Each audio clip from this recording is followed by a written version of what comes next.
आज बीजेपी के दिग्गजों के नामांकन करने का दिन है। लखनऊ से बीजेपी के अध्यक्ष राजनाथ सिंह ने अपना पर्चा दाखिल कर दिया है। दोनों तस्वीरें आपके सामने। अब से कुछ ही देर बाद गांधीनगर से बीजेपी के उम्मीदवार लालकृष्ण आडवाणी भी अपना पर्चा दाखिल करेंगे। नामांकन के दौरान लालकृष्ण आडवाणी के साथ प्रधानमंत्री पद के उम्मीदवार नरेंद्र मोदी भी रहेंगे। लोकसभा चुनाव के छठे चरण के लिए नामांकन भरने की आज आखिरी तारीख है और ये दो दिग्गज बड़े नेता राजनाथ सिंह और लालकृष्ण आडवाणी अपना पर्चा भरेंगे। लालकृष्ण आडवाणी भरेंगे, राजनाथ सिंह भर चुके हैं पर्चा। पार्टी के अध्यक्ष राजनाथ सिंह लखनऊ सीट से अपना नामांकन दाखिल कर चुके हैं और लालकृष्ण आडवाणी की गांधीनगर से सारी की सारी तैयारियां हो चुकी हैं। ये दोनों ही दिग्गज अपने पूरे दलबल के साथ, फिलहाल लालकृष्ण आडवाणी की तस्वीरें हम आपको दिखा रहे हैं, दलबल के साथ पहुंच गए हैं और नरेंद्र मोदी भी पहुंचेंगे। पर्चा भरने से पहले क्या कुछ कहा लालकृष्ण आडवाणी ने, सुनिए। आज तक जितने चुनाव हुए हैं उन सब में असाधारण चुनाव है। इस नाते असाधारण है कि बाकी सब चुनावों में सब लोगों के मन में अनिश्चितता होती है कि कौन जीतेगा कौन हारेगा। ये पहला चुनाव मैंने देखा है जिसमें सर्वसाधारण आदमी में भी कोई अनिश्चितता नहीं दिखती। उनसे पूछो कि क्या लगता है, क्या अभी की सरकार जो है वो फिर से जीतेगी, और आप किसी भी से भी पूछिए वो कहेगा नहीं जीतेगी। आप किसी से भी पूछिए कि इस बार कौन जीतेगा तो ये भी कहेगा कि इस बार स्पष्ट है कि भारतीय जनता पार्टी के नेतृत्व में सरकार बनेगी और श्री नरेंद्र भाई मोदी देश के नए प्रधानमंत्री बनेंगे। लालकृष्ण आडवाणी के साथ उनकी बेटी प्रतिभा आडवाणी भी मौजूद हैं। हमारी संवाददाता गोपी घांगर ने प्रतिभा से बातचीत की।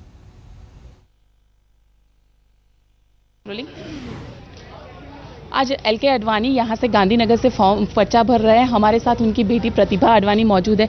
मैम बताइए, आप प्रचार करने आएंगी, क्या होगा?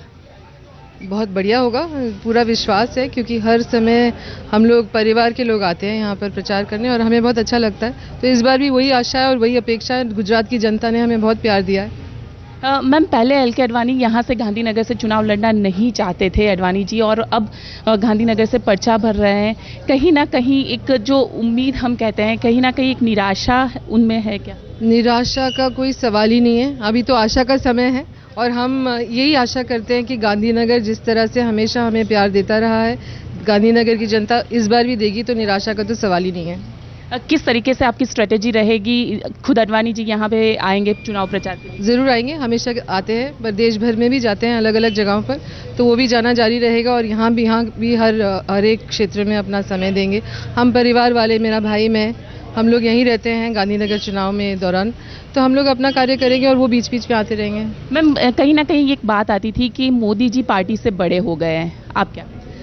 देखिए, ऐसा है, आज तो मैं एक बेटी के तौर पर यहाँ आई हूँ। मैं इन बातों पे ना टिप्पणी करना चाहूँगी और ना ही कुछ कहना चाहूँगी, बिकॉज ये फिजूल की बातें हैं। कई बार मीडिया भी इन चीज़ों को उछालता है। आज तो ये स्थिति है कि हम लोग सब एक साथ हैं और हमेशा एक साथ रहेंगे और हम चाहेंगे कि बीजेपी बहुत अधिक मतों से, भारी बहुमत से जीते। यही हमारी कामना है। बिल्कुल, ये थी प्रतिभा आडवाणी, जिनका कहना है कि बीजेपी आने वाले चुनाव में भारी वोटों से जीते और यही उम्मीद के साथ आज गांधीनगर में एलके आडवाणी अपना पर्चा भरेंगे। गुजरात की गांधीनगर सीट से वरिष्ठ नेता बीजेपी के लालकृष्ण आडवाणी बस अब से कुछ ही देर में पर्चा भरने वाले हैं। सीधे आपको लिए चलते हैं, हमारी संवाददाता गोपी घांगर हमारे साथ जुड़ी हुई हैं। गोपी, अब से कुछ देर पहले आप प्रतिभा से बात भी कर रही थी, आपने सवाल भी पूछा। लालकृष्ण आडवाणी ने कहा कि बीजेपी जीतेगी, कोई संशय नहीं है, मोदी प्रधानमंत्री होंगे। क्या ये वक्त का तकाजा है? लालकृष्ण आडवाणी ऐसी बात कर रहे हैं या गिले शिकवे मिट चुके हैं? गोपी जी बिल्कुल, सईद, मैं आपको बता दूं, जिस तरीके से लालकृष्ण आडवाणी आज यहाँ पर पहुँचे हैं और लालकृष्ण आडवाणी ने जो बाइट दी है उसमें साफ तौर पर उन्होंने कहा है इंटरव्यू में कि बीजेपी जीतेगी और नरेंद्र मोदी प्रधानमंत्री बनेंगे। हमारी प्रतिभा आडवाणी से बात हुई। प्रतिभा आडवाणी का कहना है कि अब कुछ भी ऐसा नहीं है, हम सब साथ हैं, एक है। तो सीधे तौर पर जो गांधीनगर के वोटर जी। है उन्हें ये मैसेज देने की कोशिश की जा रही है कि अडवाणी आज भी गांधीनगर के से ही चुनाव लड़ रहे हैं और गांधीनगर के लोगों के ही है, और यही जताने की कोशिश हम कह सकते हैं, क्योंकि अडवाणी ने ये बता दिया था कि वो गांधीनगर से नहीं भोपाल से चुनाव लड़ना चाहते जी। हैं। तो वैसे में अब वोटर को ये लुभाने की कोशिश हम कह सकते हैं कि लोगों को ये एहसास दिला रहा है कि नहीं, वो गांधीनगर के साथ ही जुड़े हुए हैं। सही।